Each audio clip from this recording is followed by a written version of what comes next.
best setups for world first completion. Let's be honest, we're no sweaticles, we're no glides, we're no daddles, but we're definitely here to steal content. So the best setup by far, the most random is going to be the most used is Izanagi with the catalyst, Aikilos with threat detector surrounded, even though I don't have it. Demolitionist is good too, especially if you're a warlock, and fallen guillotine. Bakris is going to be very useful for hunters, especially with Titans running bubble. If you're running Divinity and you need to do DPS because you will only be shooting Divinity, you can run Celestio and you have enough time to do the Celestio animation and shoot it to build damage on top of your Divinity. Also, you can run Corsair's Wraith or Corsair's Wrath. It's really good for DPS, especially if you're using Divinity and you need something to shoot quickly. It's kind of like Arbalest or Komodo. Another weapon that's going to be used a lot if you get a good roll is Friction Fire. It's a really good. Oh. Another setup you can run is Escape Velocity, True Teller, and Xenophage. Xenophage is just the go-to. You always use it. You see that roll? Overflow surrounded. Godly. This Truth Teller, it's going to be hard to get a good Truth Teller roll. My roll is very decent. A substitute for Aikilos SMG, if you don't have it, is 7 Seraph.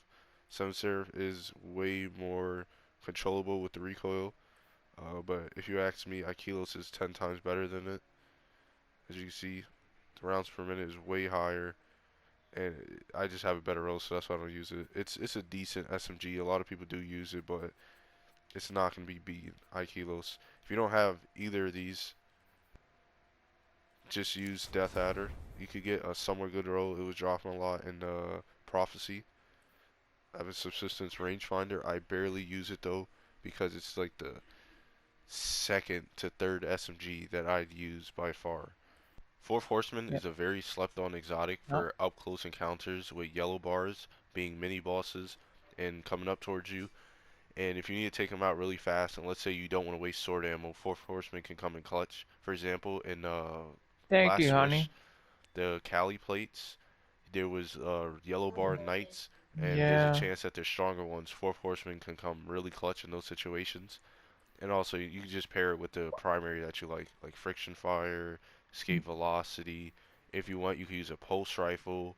You can use maybe an Auto Rifle primary. We talk about this all the time. There's going to be that one guy that has to run Divinity. Let's just hope it ain't you.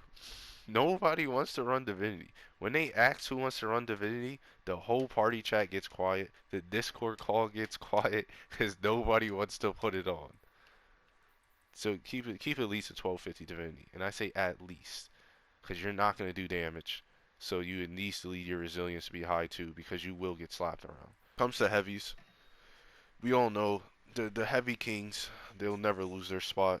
Lament is coming out though, so Fallen Guillotine might not be used as much anymore. But the best heavies for the raids, Fallen Guillotine, DPS King, it's a sword. You always carry it on you just in case. Xenophage, Anarchy. Anarchy is just great for encounters where you need to do damage and get out, just in case you're taking too much health, or if you want to play it safe. Anarchy is very good, and it also can stun lock bosses. We don't know if that's going to be patched or not. And you can actually pair Anarchy with Bakris as a hunter. Anarchy is Mhm. very good and it pairs well with Bakris due to light shift. It'll do more arc damage, so you can pair that on top of a bubble and you would do more damage over time. Another thing that's slept on right now is Queensbreaker.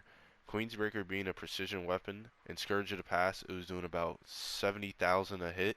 Queensbreaker being very slept on, if you pair it with Bakris and get into the bubble too, that's also damage being stacked on and it's a precision hit. So instead of using something like Xenophage, another thing is if you don't have Whisper of the Worm with the Catalyst, which a lot of people don't do, which a lot of people don't have, you can use Queensbreaker because it's also a precision hit. And let's be honest, not everybody wants to use Xenophage every raid for the next 4 years.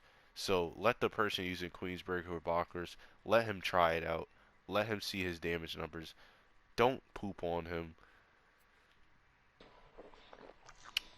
I don't have an outro. Like and subscribe, any money. There's the video.